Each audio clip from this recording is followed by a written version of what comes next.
بے پردگی کے ساتھ میں مزارات پہ حاضری دیتی ہے اور اس کے بعد میں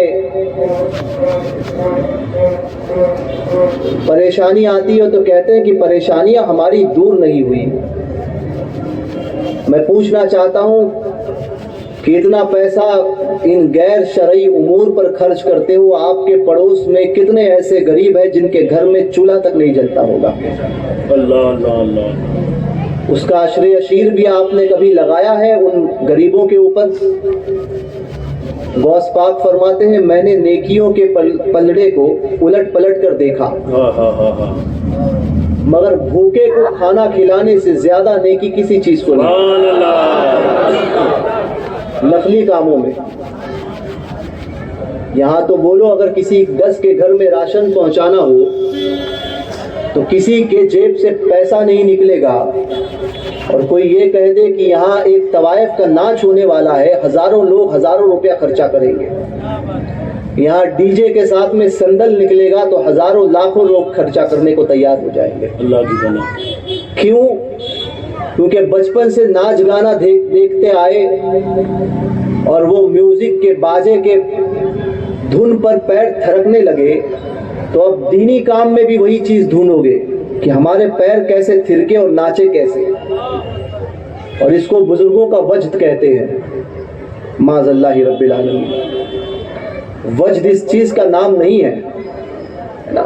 یہی گونڈی میں مجھے گونڈی یا کرلا میں ہے نا, کیونکہ یہ سرزمین ایسی ہے کہ یہاں پر 360 دن کوئی نہ کوئی پیر آتا ہوگا, سمجھے.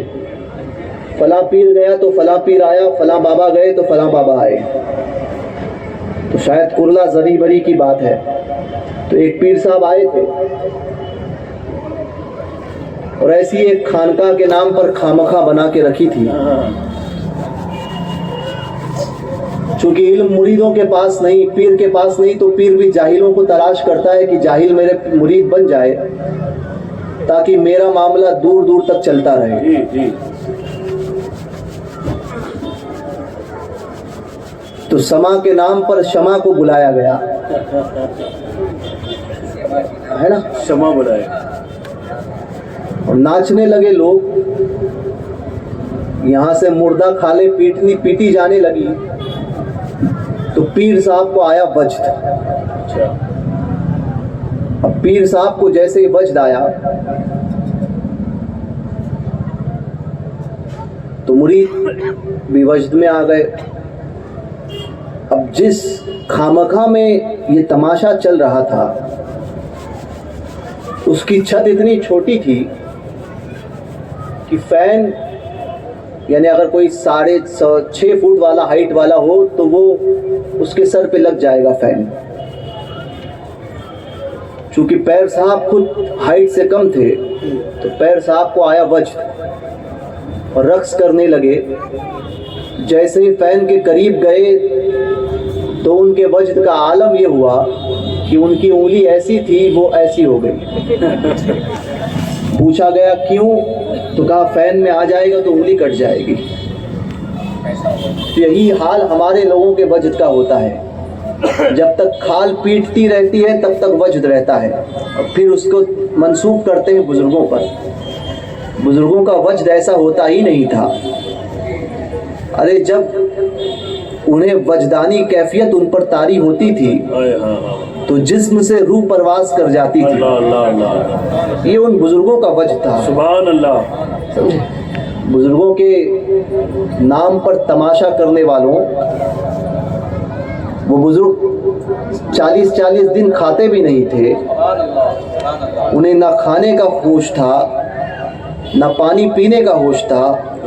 یہاں تو پیٹ بھر کے کھاتے ہو ہے, دن رات ان کی عبادت اور ریاضت میں گزرتی تھی. یہاں پر دنیا بھر کی گندی باتیں کرتے ہو اور اس کے بعد میں کہتے ہو ہمیں وجد آیا. شرم کرو اور اپنے آپ کا محاسبہ کرو کہ قیامت کے دن بلکہ مرنے کے بعد اپنی سرکاروں کی بارگاہ میں کیا منہ لے کر جاؤ گے. بہرکیف تو یہ تربیت کا معاملہ ہے کہ تربیتیں ویسی نہیں رہی. اس لیے سارے معاملات پیدا ہوئے. اب دیکھیے وہ 8 سال کا بچہ ہے, سبحان اللہ.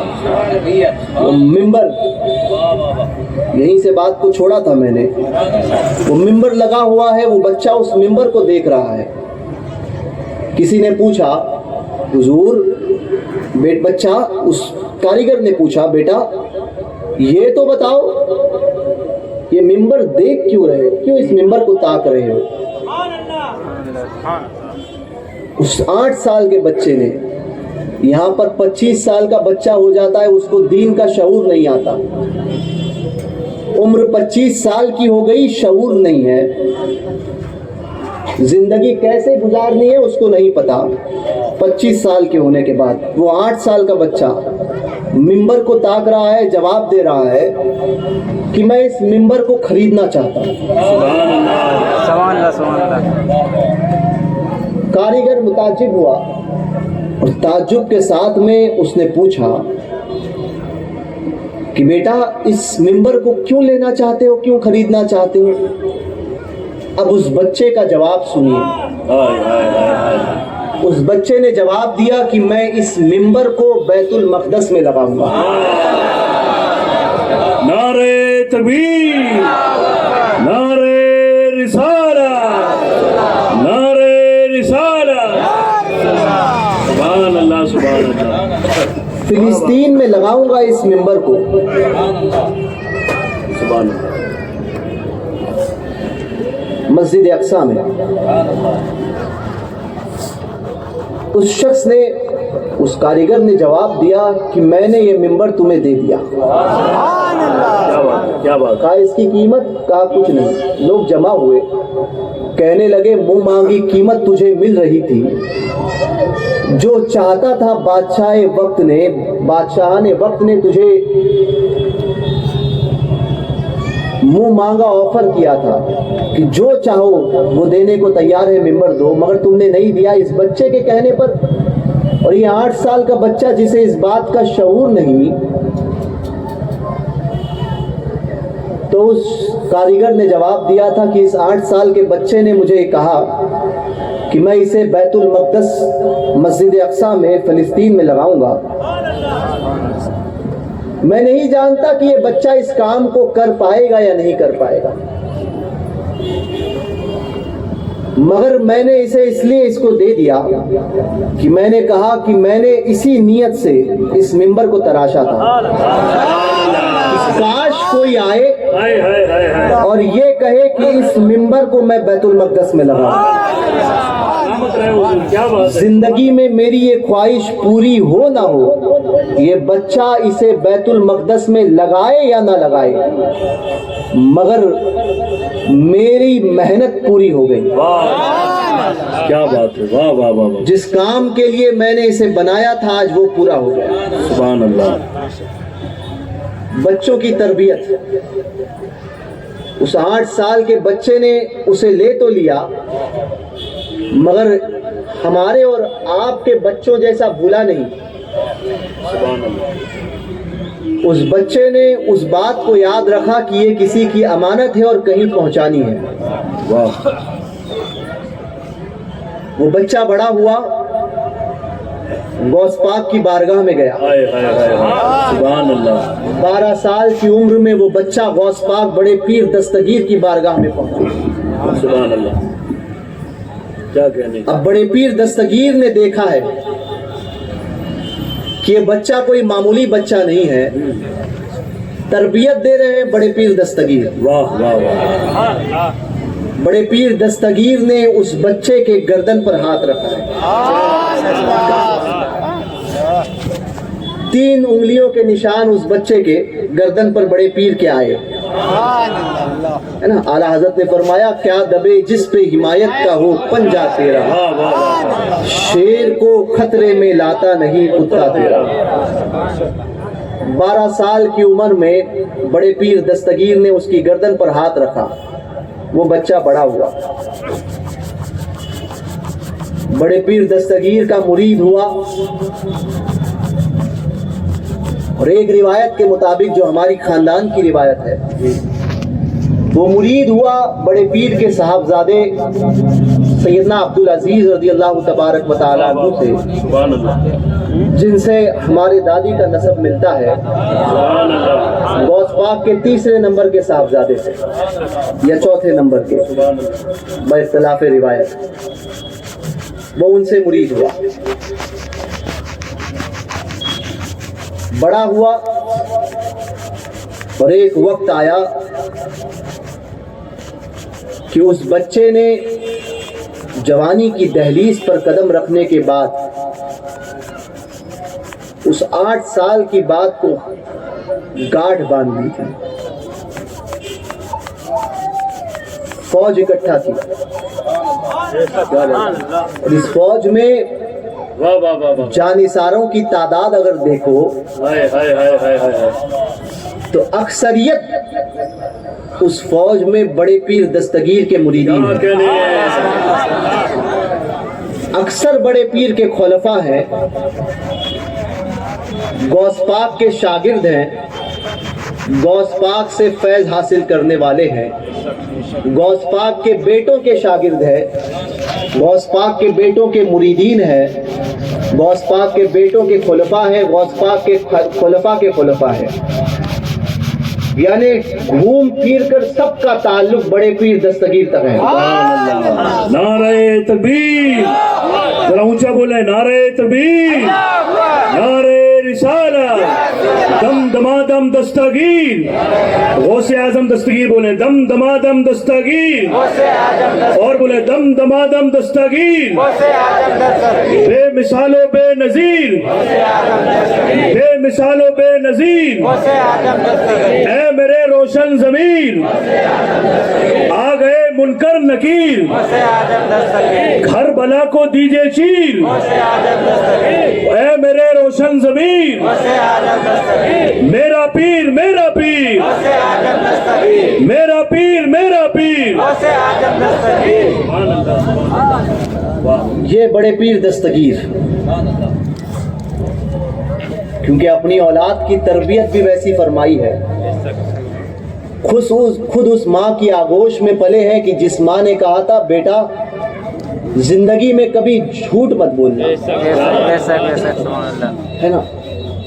ماں چاہتی تو ہر کوئی دوسری چیز بھی نصیحت کر سکتی تھی، ایک نصیحت کر کے ماں نے چھوڑ دیا ہے کہ بیٹا کچھ بھی ہو جائے جھوٹ مت بولنا۔ وجہ کیا تھی کہ آپ غور کرو کہ دنیا کا ہر گناہ جھوٹ کے دامن میں پلتا ہے۔ چوری کرو، بول دو میں نے چوری کی نہیں، بچ گیا ظاہری طور پر، اب ہمت بڑھے گی، کہا ایک مرتبہ بچا دوسری مرتبہ بھی بچوں گا۔ زنا کرو،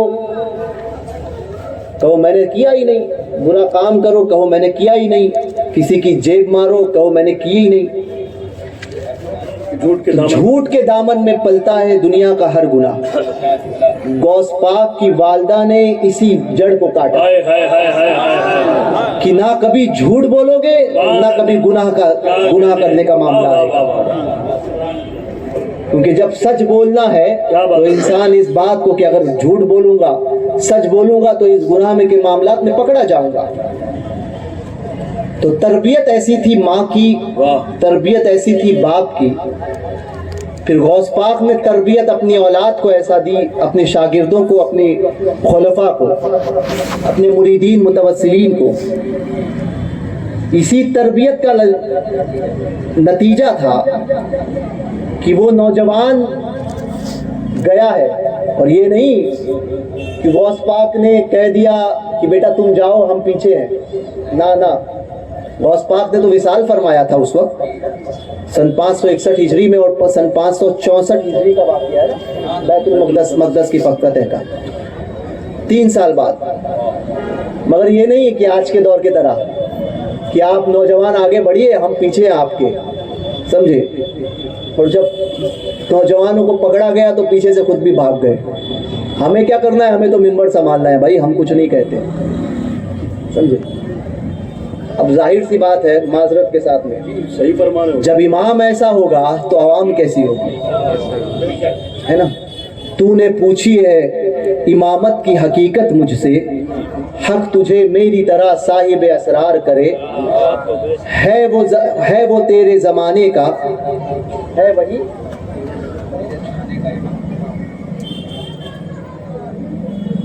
ہے وہی تیرے زمانے کا امام جو تجھے حاضر و موجود سے بیزار کرے۔ کیا کہنا ہے؟ تو یہی ظاہر سی بات ہے کہ ہم کہتے ہیں عشق رسول عشق رسول عشق رسول کی بات ہے، اور ہم ہی وہابیوں کے ساتھ میں جا کر اگر بوٹیاں توڑیں گے تو عوام تو یہی کہے گی نا کہ امام کر رہا ہے، ہمیں کیا کرنا ہے؟ پیغام پہنچ رہا ہے، سبحان اللہ۔ وہابیوں کی ٹوپیاں ہم ہی لیں گے، ہے نا، 300 روپے میں ٹوپیاں ملک میں لے کر اپنے سارے تشخص کو ختم کرنے والا امام نہیں ہو سکتا۔ بہت اچھا ہے۔ ٹوپیاں بیچ کر ٹوپیوں کے لیے اپنے ایمان کو خراب کرتے ہو۔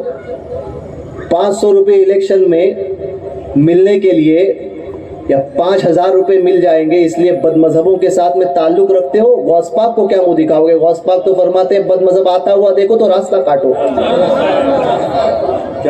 دعویٰ ہے غوث پاک کے مریدی کا، قابل ہو اس، خود اپنا فیصلہ کرو، محاسبہ کرو۔ کہتے ہو سب کو اتحاد کی ضرورت ہے، دیوبندی وہابی سب ایک ہو جائے، رافضی سنی صلح کلی منہاجی سب ایک ہو جائے، اور کہتے ہو کہ نہیں یہ بغیر اس کے اتحاد کیسے ہوگا۔ میں ایک سوال پوچھنا چاہتا ہوں آپ سب سے، مرنے پر ہمارا ایمان ہے یا نہیں؟ موت پر کتنے لوگوں کا ہے؟ سب کا ہے۔ موت آنی ہے، یہ بات حق ہے یا نہیں؟ 100 سال کی عمر پاؤ، 200 کی پاؤ، 500 کی پاؤ، موت آنی ہے، موت ضرور آنی ہے، کتنی بھی پاؤ مرنا ہے، یہ بات یقینی ہے۔ مجھے یہ بتاؤ جھنڈ میں رہنے کے بعد میں موت نہیں آتی؟ آتی ہے نا؟ اکیلے رہو گے تب بھی مرو گے، جھنڈ میں رہو گے تب بھی مرو گے، کیا گارنٹی کہ جھنڈ میں نہیں مارو جاؤ گے؟ تو جب مرنا حق ہے تو پھر اپنے ایمان کا سودا کیوں کرتے ہو؟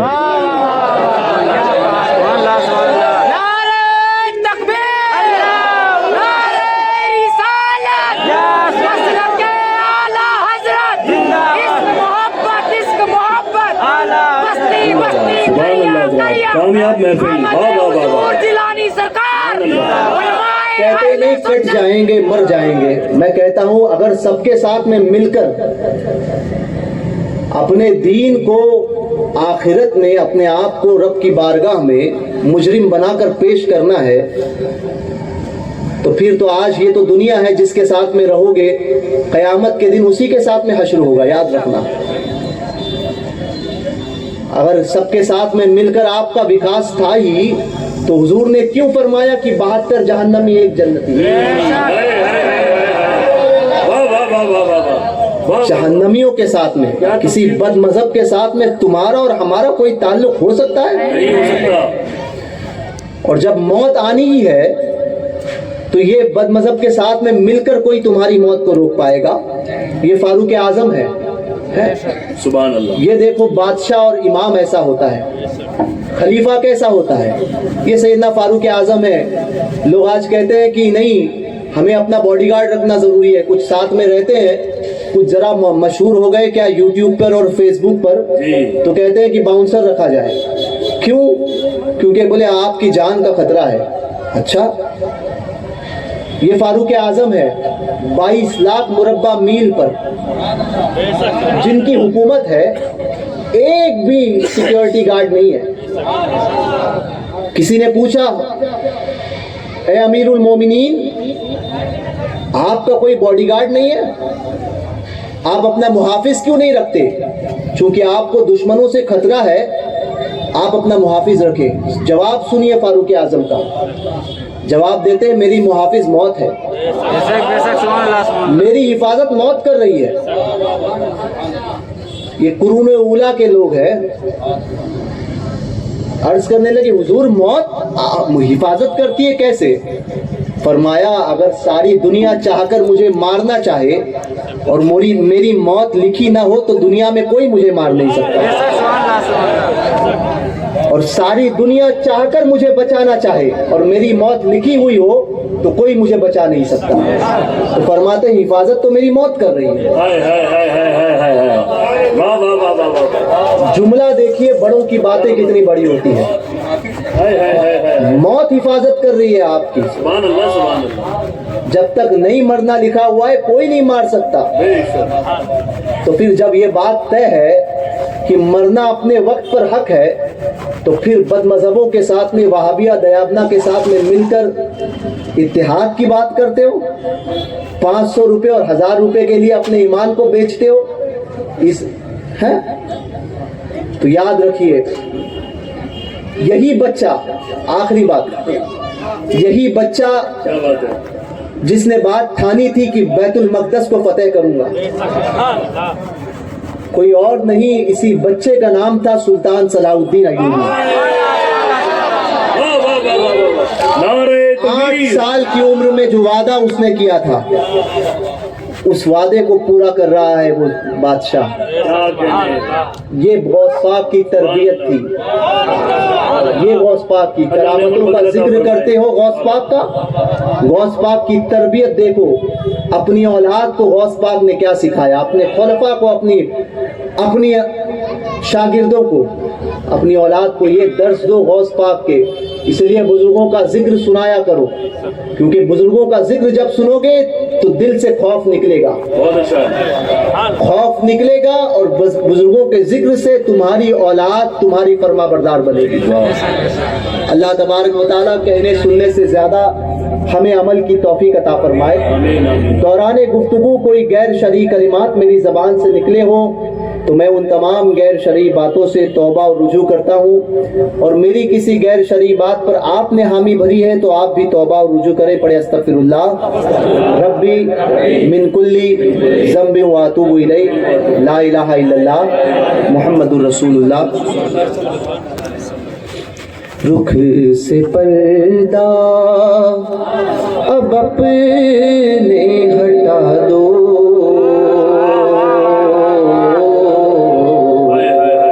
جالیوں پر نگاہیں جمی ہے جالیوں پر اپنا جلوہ اسی غوث اعظم، اپنا جلوہ اسی میں دکھا دو، جالیوں پر غوث الاعظم ہو، غوث البرا ہو،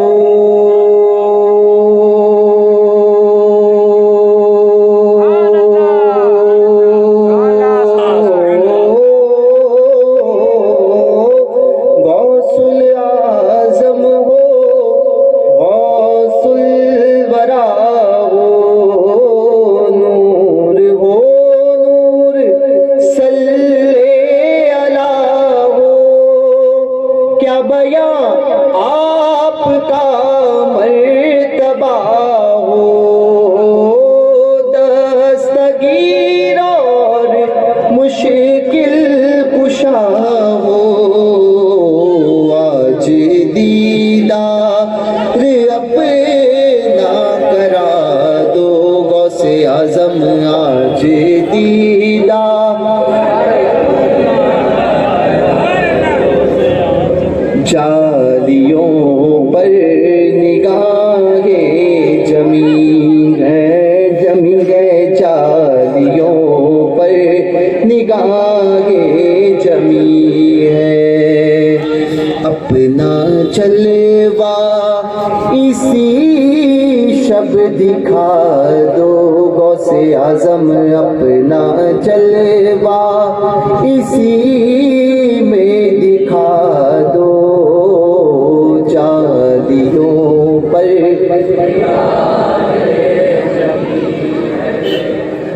سن رہے ہیں وہ فریاد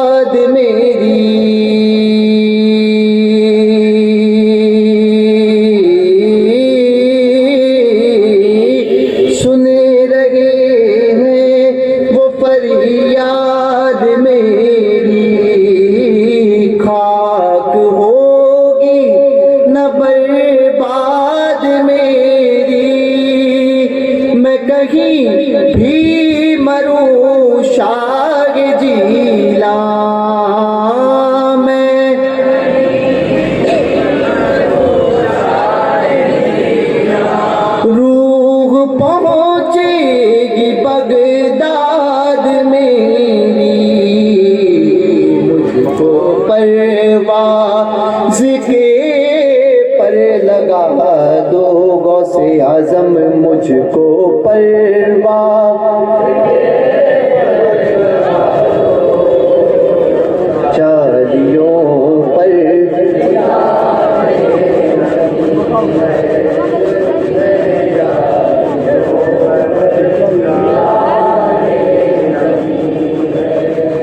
ہر ولی آپ کے زیر پا ہے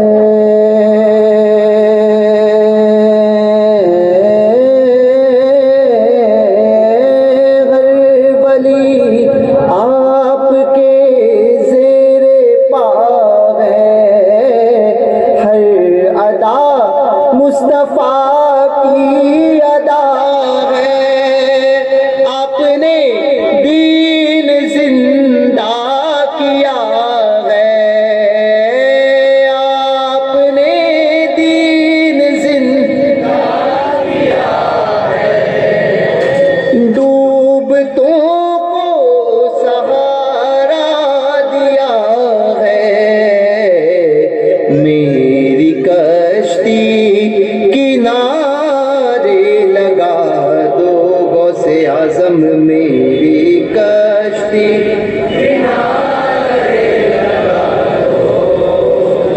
چالیوں پر سب کی کشتی کنارے لگا دو چالیوں پر ہے جمی ہے چالیوں پر وجد میں آئے گا سارا عالم وجد میں آئے گا سارا عالم وجد میں آئے گا سارا عالم وجد میں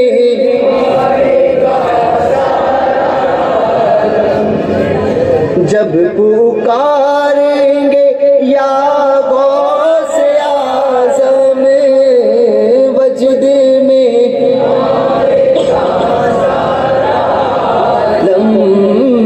جب پکاریں گے یا غوث اعظم وہ نکل آئیں گے جالیوں سے